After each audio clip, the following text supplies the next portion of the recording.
Jason Banker from Lumos Consulting, and today we're going to be talking about how to install Application Virtual Edge.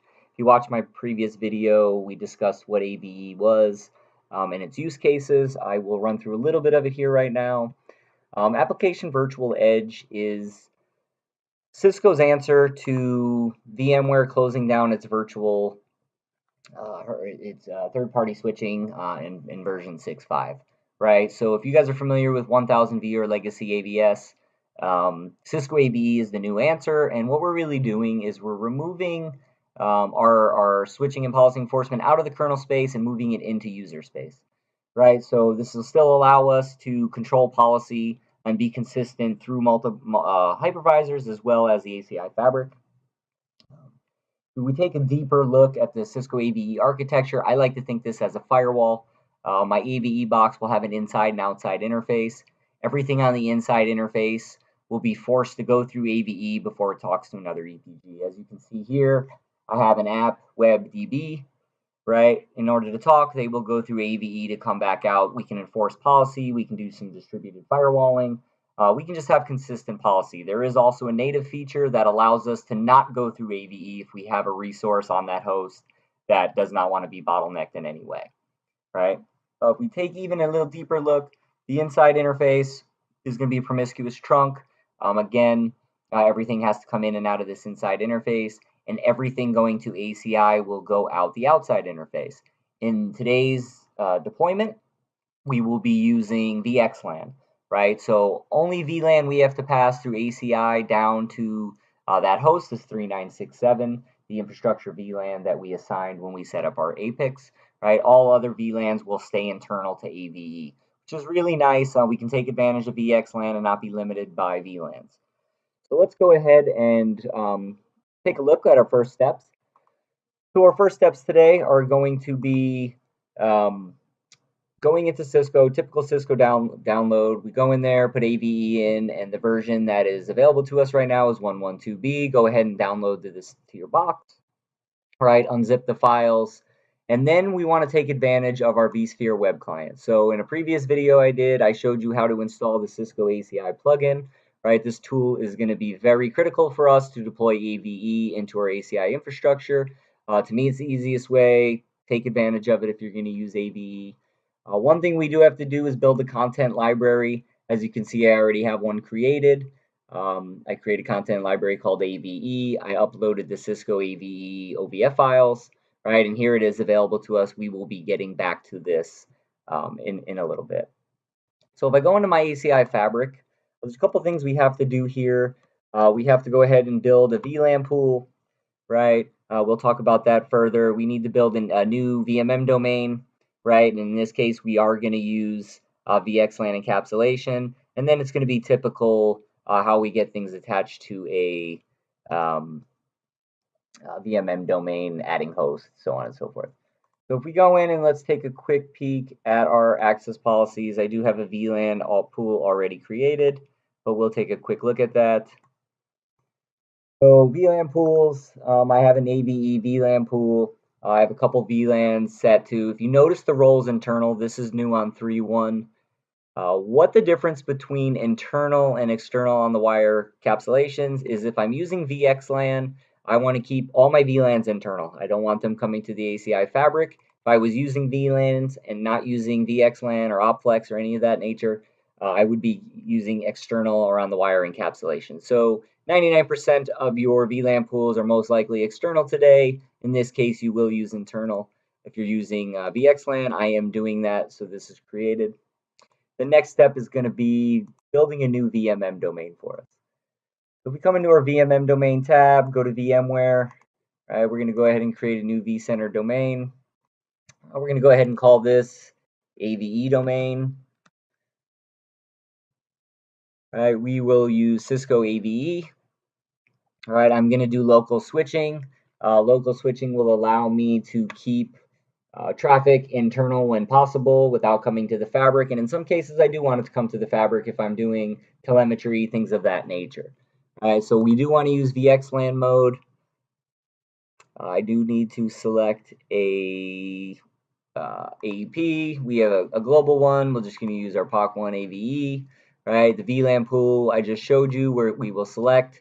We do want to have an AVE fabric-wide multicast address. I'm going to go ahead and use anything in the multicast range. We'll use 220. And then we're going to need one a multicast range. So we can open this, take a little different peek. So this is the range I'm using for my AVE MCast. You can use anything in that multicast range, should be sufficient that you're not using anywhere. We want to use our vCenter credentials. So just go ahead and add some credentials.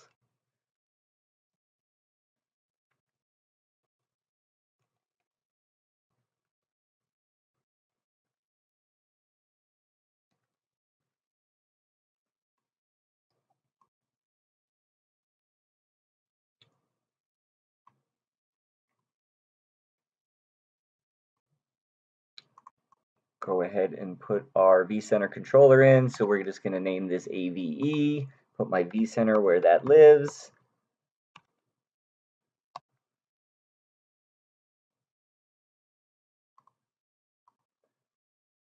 We can go ahead and quickly determine what our data center name is, just so we don't get that messed up. Call it AVE.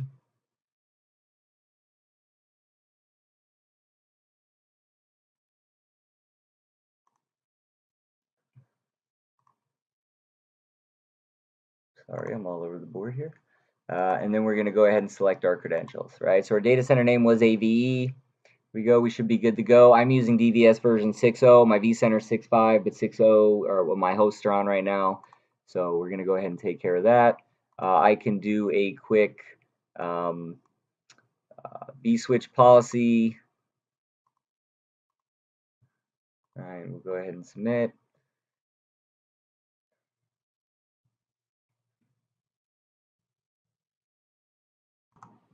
Okay, so we want to go ahead and take a look at this AVE domain. We can see it is built.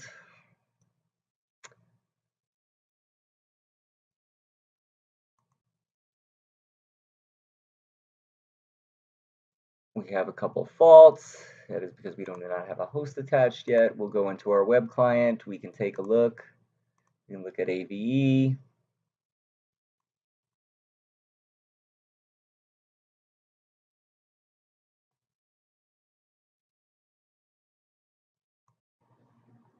Sorry guys, I paused the video for a minute. It took a minute for the DMM domain to populate within vCenter. Kind of a lab issue more than a real issue. It's usually pretty quick. So now I have my AVE domain within vCenter. Now I can go ahead and add my hosts. So I'm going to add and manage hosts. We're going to go ahead and find our select hosts. Right, 108 is the host we want to use.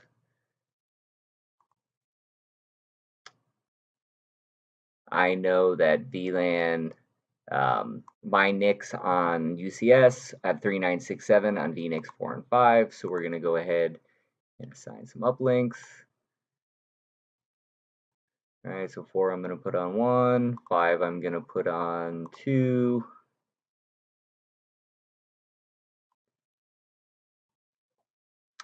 We'll go ahead, finish this off. All right, now I'm going to have two hosts, one host that lives within on this DBS, right? So now we want to go back into our ACI, Cisco ACI Fabric, and we want to go ahead and deploy AVE, right? So I'm using the ACI plugin to deploy AVE. You can also use PowerCLI, Python, and there's some manual options. I find this to be the easiest, right? So we're going to go ahead and install AVE. So we're going to select our version.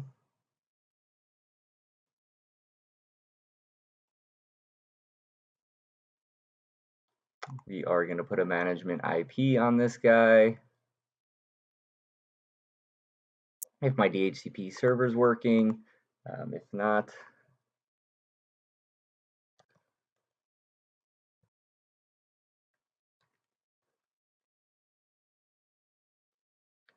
put a password, right? And we're going to install and upgrade ACI Virtual Edge.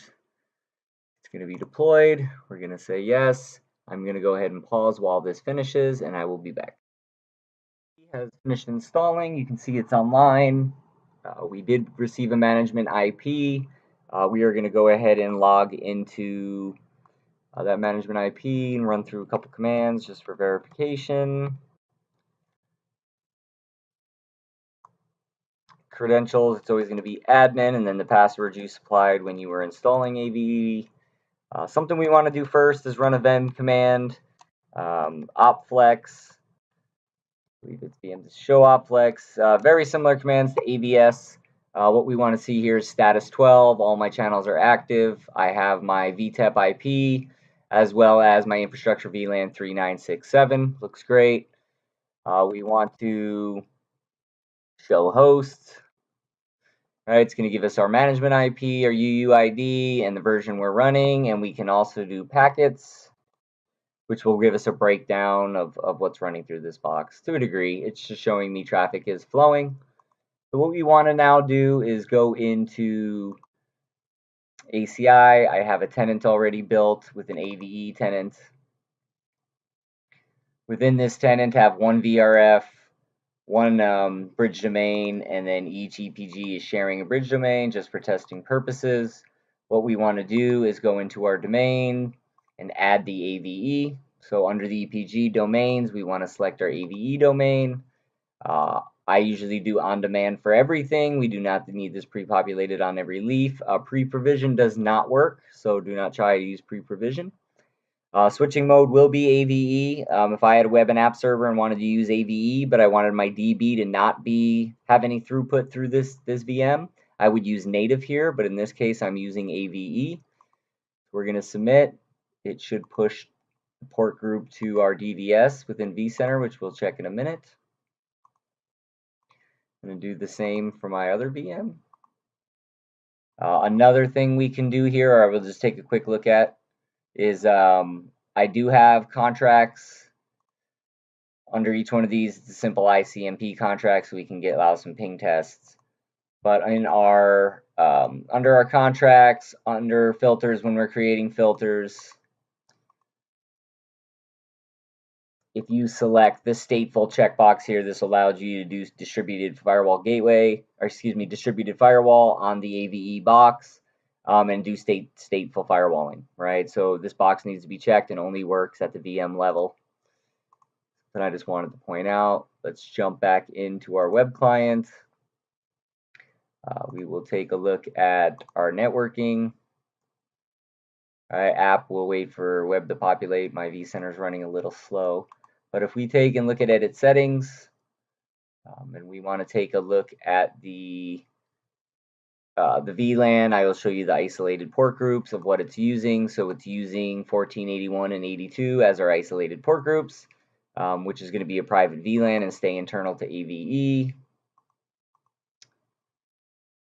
Web should be populating here in a minute, so we'll go into our AVE VM, our app AVE VM, and we're going to change that and select the right port group.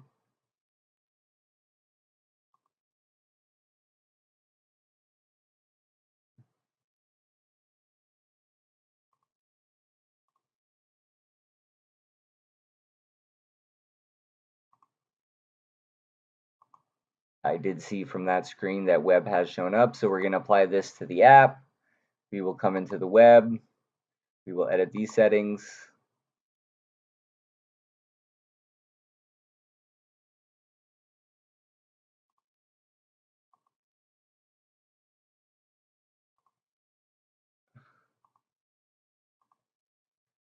We'll take a jump back over here, take a look at the VLAN association,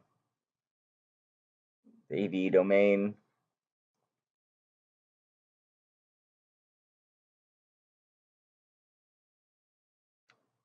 Or we're just going to wait an extremely long time for this to load.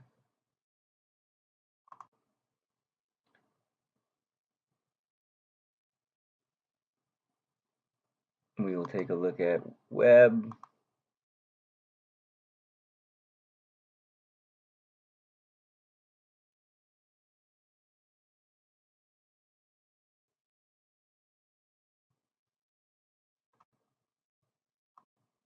And we have isolated VLANs 1471, 1472, which is great.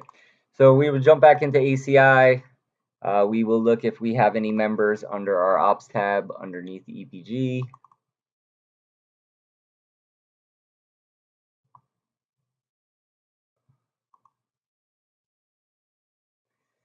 And the key here is we do have a box, right? 10.10.1.12.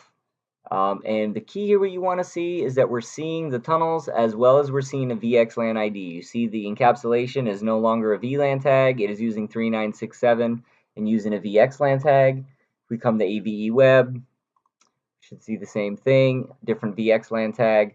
So this is great. This is what we want to see. I will jump back into vCenter. And again, apologize for the slowness. Just got this lab up and running. We will jump into our web box.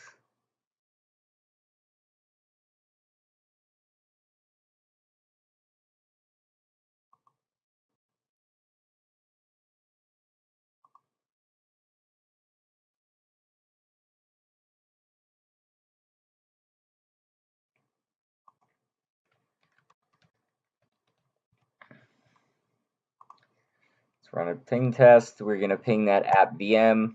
As you can see, we can ping it.